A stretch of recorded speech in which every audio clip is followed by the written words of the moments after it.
I started just getting some contractors in, but then, it was a good relationship. The contractors wanted more work too, more consistent work and all that kind of stuff. And so then I just brought them on as employees, and I was like, oh, it's a little bit more than just freelancing now. So then it just sort of became into that in itself, yeah.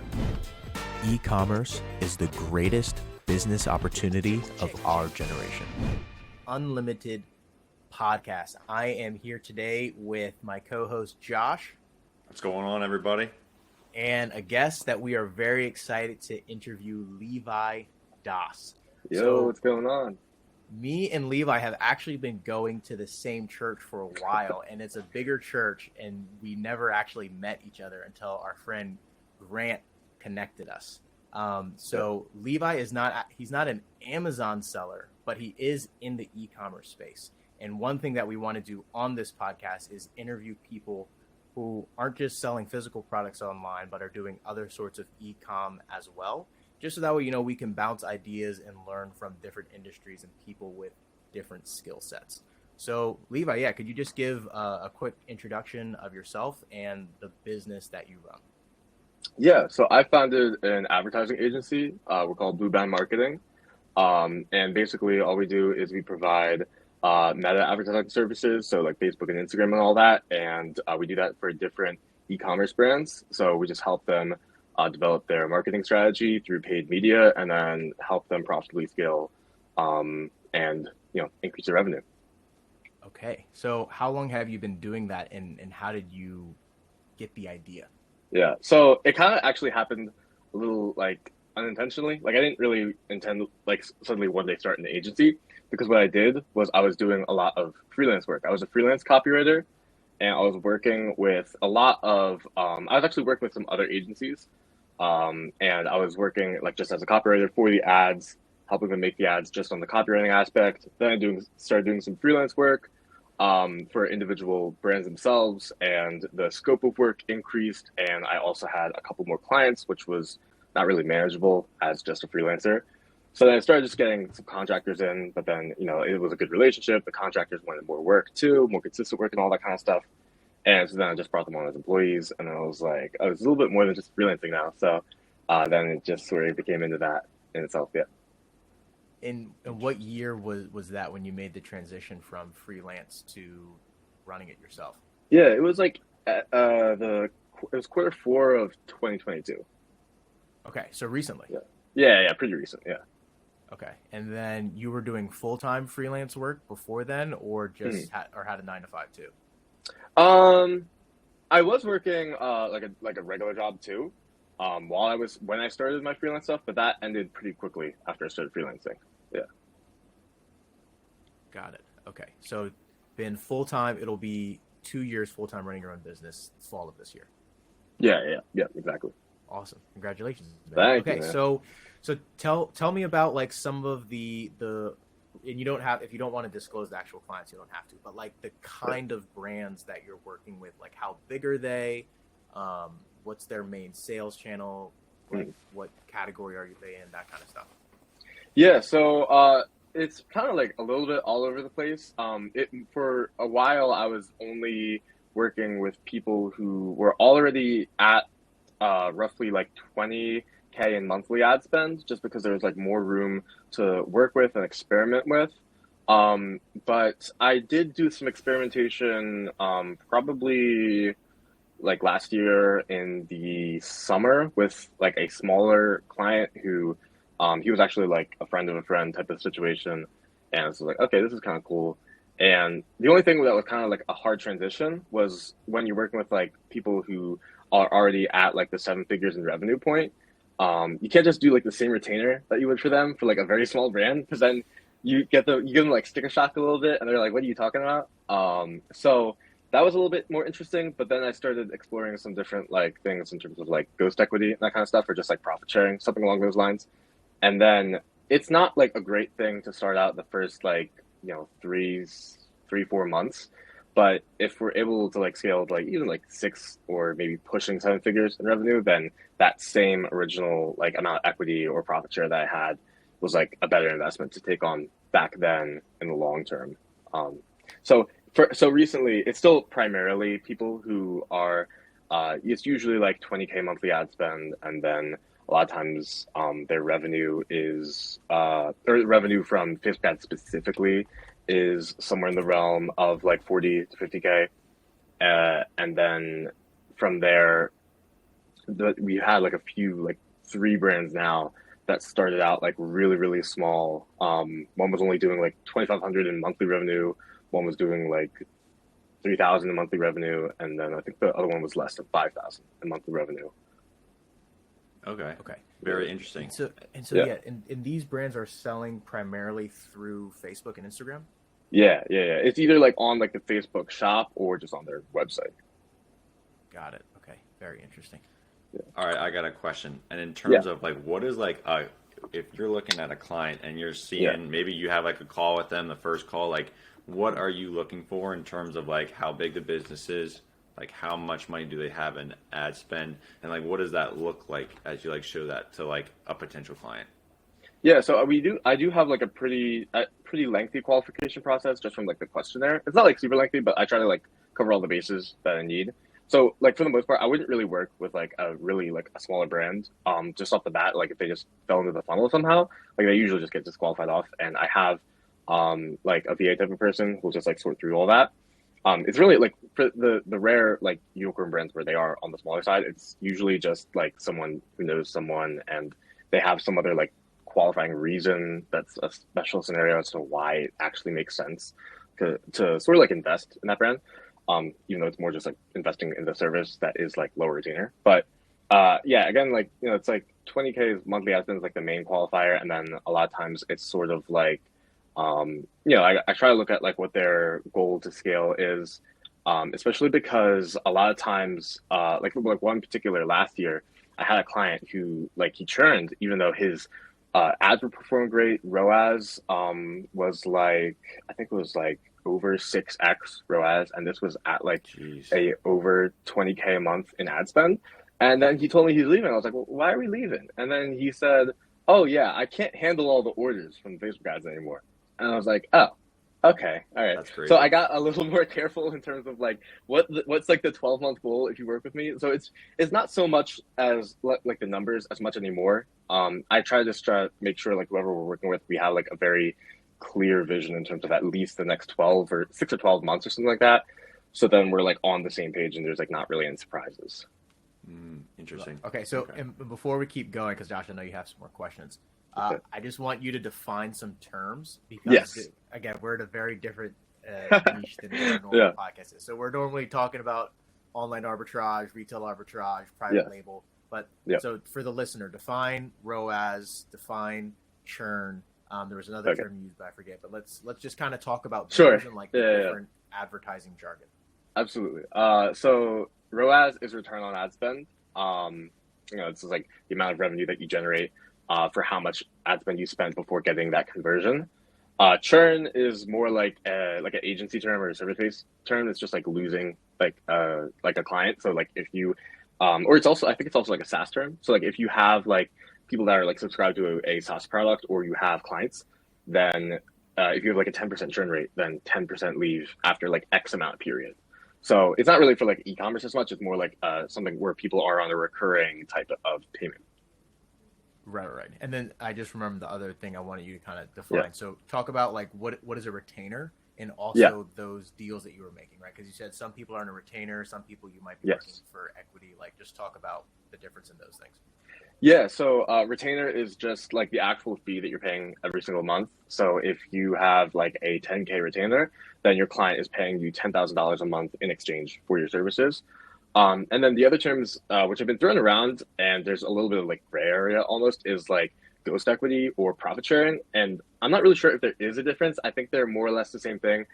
Ghost equity is more like, you know, when you take equity in a company, you like invest in that and you own a portion of that company. But a lot of times, I think ghost equity is really just where either that's not disclosed or you just collect a percentage of the profits as you would if you were a stakeholder or had equity in that business, but you're not actually on paper owning that portion of the business. You're just collecting that percentage of the profits generated. Got it. Makes sense. Very interesting. Very cool. Yeah. Now, what are some like maybe tougher lessons that you learned like throughout the years of running an advertising agency, and what might you have done different? Yeah, I would definitely say it's not complicated. It's not as complicated as you would think, but it's definitely also not as easy as you would think.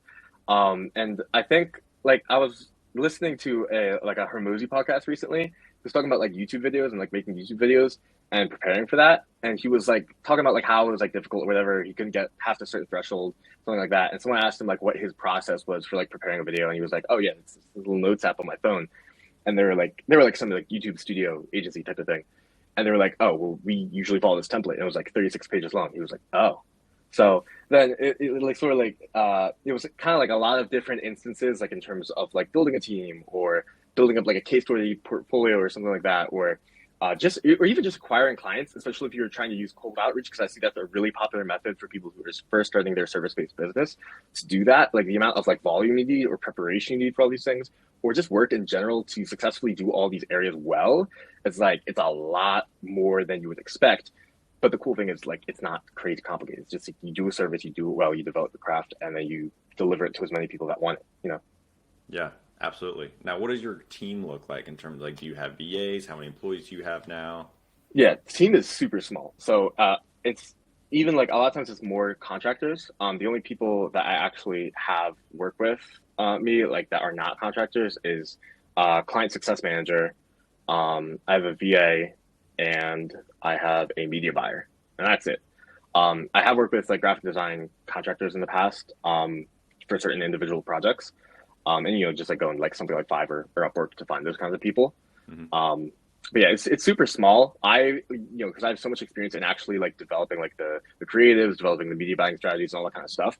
So I really like to like stay at the front of like all these new projects that we're taking on.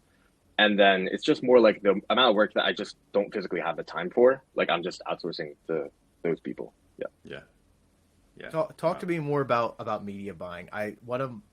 One business podcast I enjoy listening to a lot is Ryan Pineda's podcast. Yeah. And Yeah. yeah, he's had a lot of different advertising people on and whatnot. And I Mhm. still don't fully understand what media buying is, and I feel like I'm just overcomplicating it in my head. So what is Yeah. media buying? It's pretty simple. I mean, like what it is simple. Doing it isn't very simple. But it's basically like when you go into like the Meta Business Manager and you're actually looking in the campaign and ad set level, everything that's not the creative that you're setting up in a certain way. That's all like the media buying. So like the targeting, the demographics, like who you're being sent to, the budgeting, the budget allocation strategies, custom audiences, all that kind of stuff just falls into that Oh, media buying umbrella. okay. Yeah. So I do media buying, but just Amazon PPC. Yeah, yeah, exactly. Yeah. Got it. Okay. Okay. Very interesting. And so let's kind of transition into that a little bit and maybe some more of the weeds of advertising. So the way I got introduced to advertising, media buying, paid ads is on Amazon's platform. Yeah. Maybe I think I ran a Facebook ad once. I don't even remember what it was for. It might have been for Okay. my old job. Yeah. But I'm assuming there's probably some crossover, and I don't know how familiar you are with like Amazon's platform, but like talk to me about the different strategies of actually running Facebook ads and what you try to accomplish for your clients. Yeah, so media buying has been like it has changed like a lot in the past 2 years, especially. The biggest change recently has been that there's just less media buying. Like I feel like if Meta continues the way that they have been with their technology and all that, I feel like media buying or media buying agencies in general might like almost fizzle out entirely, and they'll be replaced with ad creative agencies. And the reason is mostly because not only is there like some restrictions in terms of media buying with at least special scenarios, like if you're running ads for something like credit applications, housing, political things. There's some other fourth category, I can't remember. There's already restrictions in terms of media buying. But what's also interesting is like now you're seeing a lot more people who are just doing broad targeting and that's it. So the reason why is because Meta's Pixel has gotten like really good at being able to take data and figure out with very little restrictions who's most likely to purchase. And then the downside that can come with media buying, at least in a long-term broad scale, is that if you are targeting like a certain group of people and like there's all these people and you think these people are likely to buy, But it's like if there's all these people out here who are also very likely to buy for a reason you may have missed, Facebook cannot target them. They can only target people who are in here. So they're kind of limited in that sense. But if you have, your broad targeting set up and there are all these people scattered out throughout here, over time, Meta will be very good at picking them out repeatedly to be able to bring them and obviously convert into sales. But there is obviously still the benefit, like if there's like a brand new ad account with very low pixel data, there's not data for Meta to pull from. They don't know who to send your ads to in the beginning. So recently I have a new client we just started last week in the swimwear niche. And so we don't even have any broad campaigns at the moment, because what we're doing is using that to generate sales off the bat in a much quicker way. Like media buying or like interest targeting is great in the short term, because you can take that small group of people who you know are going to convert well, and it eliminates the need for Facebook to take all that experimentation and figure out who's going to buy. You already know who's going to buy, so you can help Facebook out in that way, get some quick data off the bat. But in a few weeks, few months time, we're going to start cutting back on all those interest targeting campaigns that we have live for them, and we're going to be replacing them slowly over time, like moving the budget over and over towards the broad campaigns, because they'll likely be performing better, especially at scale. What is a pixel, and can you explain the different kinds of targeting? Yes. So a pixel is just like a little piece of code that Facebook will give you that you can create in Facebook's Events Manager. You just plug that into your website, and that's what Facebook is using to track all the different metrics, so you know what your ads are actually doing in terms of results. And then different types of tracking, or you said targeting? Targeting. Yeah. So different types of targeting. You can basically target like any area. There's lots of options to choose from. You can target by age, gender, location. You could target by like certain interests or certain demographics that people fall into. That's where you like have like all the different audiences to pull from. You could also do something what's called custom audiences, and there's a lot of different custom audiences you could do, but that involves things like retargeting. So like if you had website visitors in the past 90 days, you could do an email list. You could do people that follow your Instagram page, or you could even get really specific and just do like people who have recently seen your views in the past like 70 days, or people who have clicked and looked at your profile in the past like 10 days. So there's all different types of really interesting things you can do with custom audiences, but that's where you get into like the retargeting, all that kind of stuff. So fascinating. I'm already thinking of different like ways how it's similar to Amazon advertising, and it's different. Yeah. Josh, did you have a question? Looks like you might have. Yeah. No, I mean, I feel like I just need to like pivot off of this a little bit and maybe just go somewhere else. Like, where do you like see Facebook? Is there anything new things coming up in the industry that you're noticing? Yeah, I think like Cajua might know what I'm about to say, because we already talked about it a little bit. So there's a new thing with Amazon and Meta. I think they're like trying to compete with or potentially replace TikTok Shop if it gets banned. And there's just like I think it's some sort of partnership or something like that, basically, where you can click on an ad for a product that's on Amazon without leaving whatever Meta-owned app you're on, connect it to your Amazon account, and purchase the product without ever opening Amazon. And there isn't a lot of like information on that. I tried contacting one of the Meta marketing pros that my agency has contacted in the past about it, and I didn't really get too much information. There's also another guy that I know who he used to work at Meta, and he started this new SaaS company that's based around like retention marketing on Meta. And I tried asking him to see if he knew anything, but he really didn't know anything either. The only thing so far has been one post on Twitter that Cajua actually tagged me in. And it does seem like it's still, that's the only thing I've seen. And it seems like it's still a little like, there's still some like, not like bugs, but it's not like perfect yet. Like it doesn't really fit the description of what I've seen them promoting about it. So I think it's still like really new, but that's one thing that like where they're going with that, I think will like seriously like blow up in the next like year or so. Yeah, I hope it takes off quickly, because it definitely would be huge just in terms of fulfillment. Like you said, that the one client you had, you did too good. You got too much sales, and he couldn't fulfill all the orders, right? But if that client was doing Amazon, he wouldn't, and he didn't have to worry about fulfillment, and he could just link his FBA inventory to it. I mean, that would just exactly. Yeah. I know that would make the streamline thing so well. Yeah. Do any of the brands that you work with, do they sell through Instagram Shop? Because I was doing research to try and find more information about the Amazon Meta connection, which I also didn't find anything helpful. Yeah. But I've never actually bought anything on Instagram. I discovered that you can actually do that. So are any of your clients using that platform? I still have some. It's mostly like the bigger clients who have that open, because really just because they don't really care. They're like, oh, it's an option, just have it out there, have it open, whatever. But a lot of like the one client that I am working with who is a little bit on the smaller side still, or at least when I started with them, they were really small, and they originally asked like, can we just like turn this off, because it's like it got really confusing with like in terms of like tracking and in terms of like fulfilling on that. Like there's lots of flaws in it that I don't really understand. But I know that a few people really didn't like it.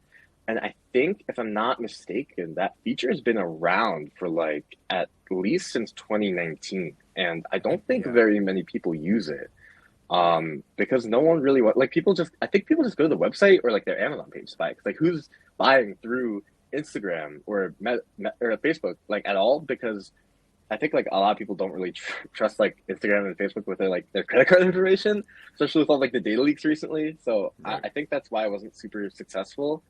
But I mean, yeah, there are a couple of people that on their ad managers, I still see it active, and it does get some sales. It's not anything crazy like compared to like TikTok Shop though. Yeah. Right. Yeah, and that's what I was curious about, because I was like, I know TikTok Shop is blowing up and Instagram has this feature, but they're clearly not pushing it. I think it's really also tricky because you know how TikTok Shop, you can just like watch a video someone's talking about, click a button, and then another one, and it's already on the way. Instagram, I think it's still like a separate window, and I don't even think you could tag a product in a video to like get access to that, or at least if you can, I'm not aware of it. Can you? Yeah, because their products were like on the reel, there will be a button that says shop, and then you can click the shop button. I have not seen that yet. Oh my gosh. Yeah, but it's because no one uses it. Yeah, I guess that's why. Yeah. Yeah, it's interesting. So interesting. Now, so like, what are some of the goals for your business this year that you kind of have mapped out in the beginning? Yeah, I mean, for me, it's like I didn't really have anything that was like not like really any sort of like creative goal.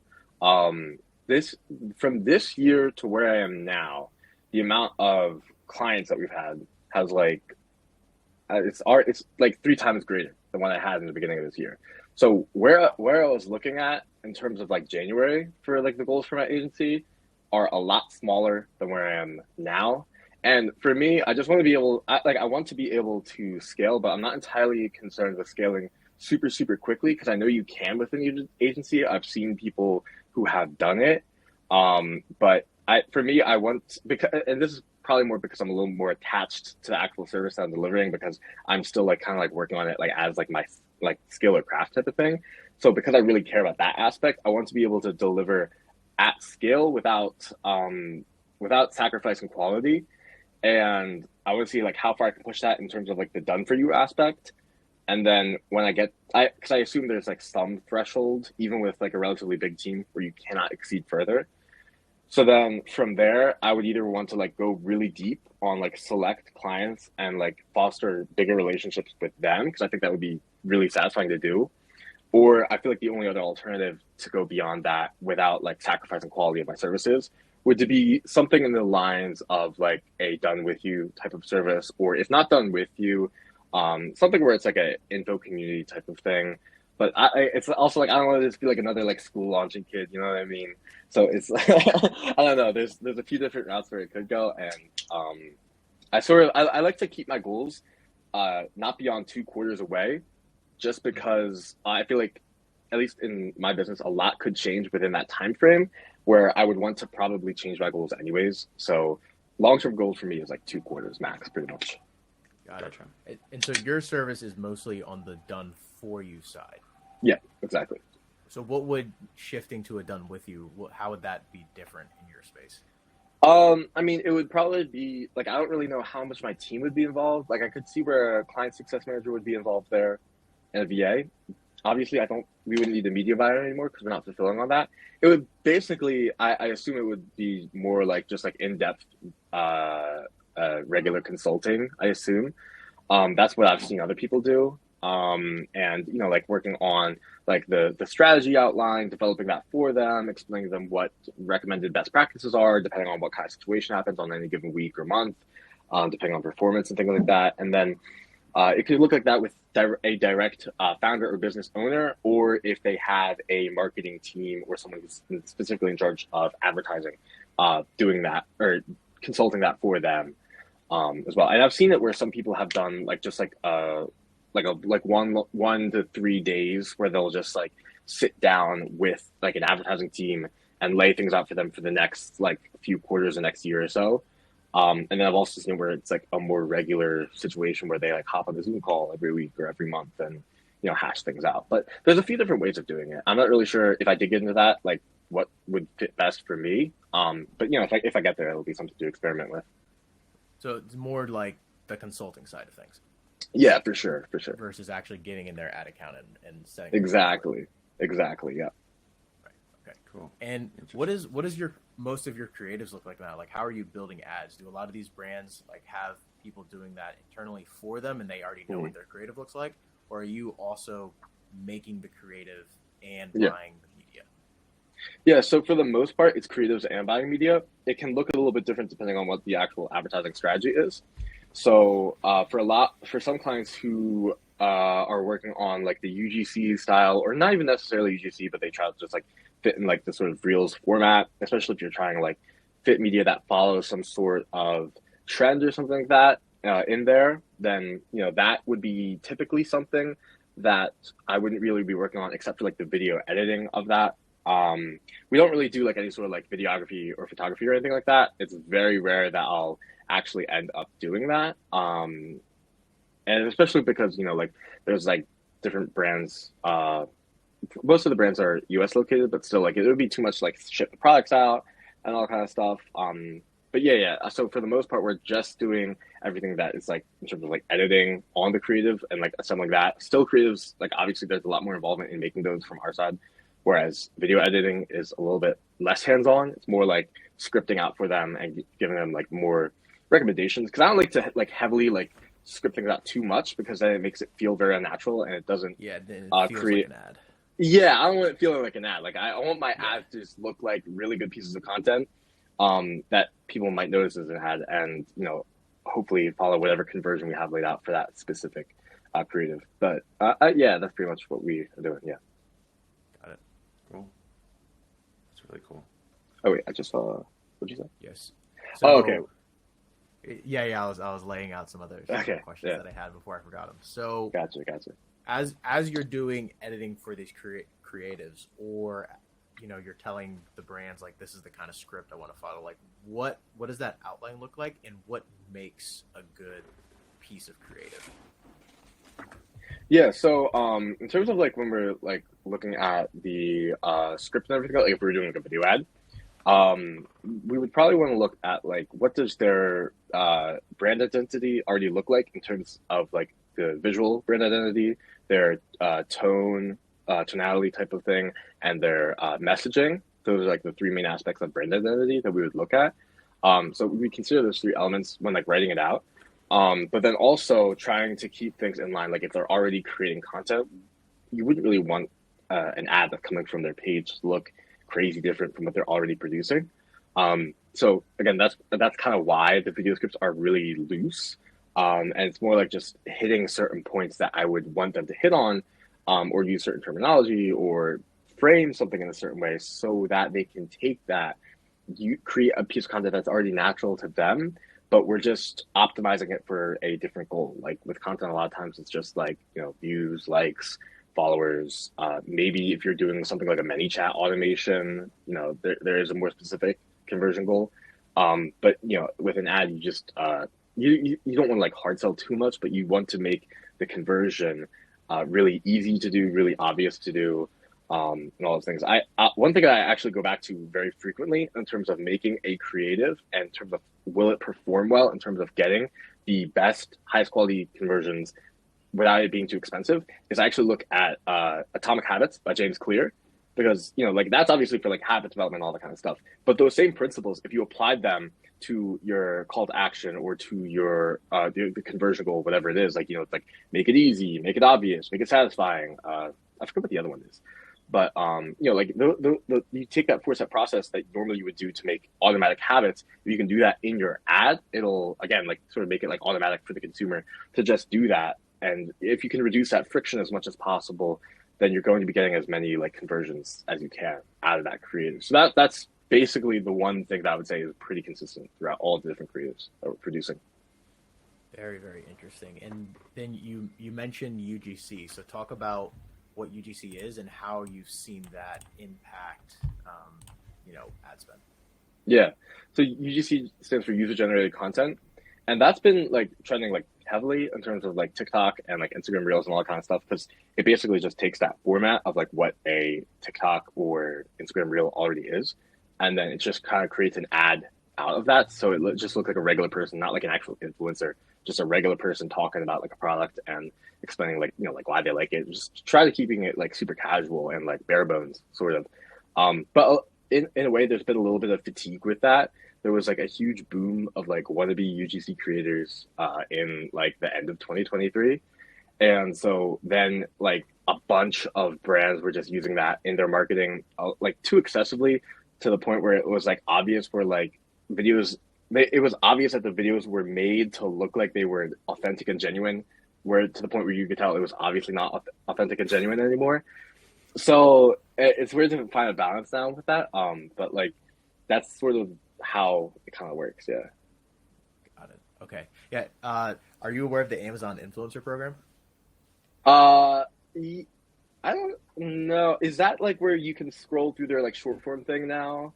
So that's part of it. So yeah, Okay, Josh, you want to talk okay. about that? Because I feel like this is where there's some crossover.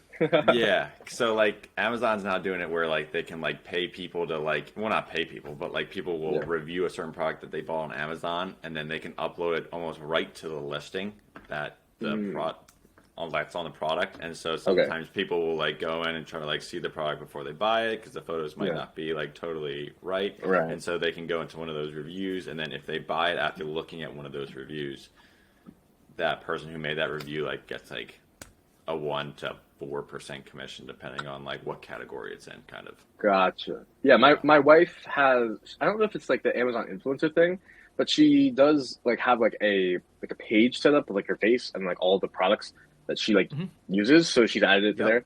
So I don't know, that's okay. Yeah. So my wife does that then. So she knows a little bit more about that than me. Yeah. Gotcha. Yeah, but that's like Amazon. It's the same thing with Amazon, because they realized, and so it's not an advertising thing, because I mean you can run those as ads, I guess, but it's more so they know that UGC converts really well. So they're trying to boost the conversion of all of these different pages, and so like exactly what Josh said, but it's they're incentivizing people to do that versus TikTok Shop, where I mean even now, I mean I still know people that are making tons of money, blasting UGC ads. But on TikTok Shop, it's more like actually getting the video out there than helping it convert and pushing it to the page, versus Amazon influencer. Like they're already on the page, then getting them to Gotcha. So, that makes sense. are any of the brands that you're working with also selling on Amazon, or they're just all selling on their own websites? I think I would have to double check. I think a couple of them are. A lot of times I don't always check that, just because I mean like, as of now, like since there's not much of that Amazon meta crossover, I know that like it doesn't really pertain to like our results, so I don't always check that out. I think I have seen a few of them, because I did look intentionally. So there's 2 of them that I think off the bat, I'm pretty sure they are. But I think a lot of the brands that I've worked with in particular, I think a lot of them aren't. Like it's the others than those 2. I think a lot of them are just selling on their website. And I don't know if that's because like when I started working with them, I either took their ads and like helped improve them or helped launch them, and they already had some sort of organic marketing strategy. So I don't know if it's just because like they had all these marketing channels already set up towards their website and they just like stuck to that. I'm not really sure like why they wouldn't be on Amazon already, but I don't think all of them are. Very interesting. Gotcha. Yeah, and I'm curious, like when you're running a Facebook ad, can you just run an ad that has a link to an Amazon page, or does it make more sense to run a Facebook ad for a Shopify website? I think it would make more sense to do a Shopify website only because of like tracking purposes. It would be Yeah. easier and more accurate to I track, see. the results, because it would be very difficult because you can't like install a pixel into Amazon because that's just not going Yeah. to work. So Oh, I see. yeah, So, so and that's why where we need the integration. exactly. So if this Okay. integration happens, it's going to be a lot easier. Yeah, I know because All right, Bezos, when you listen to this podcast, speed it exactly.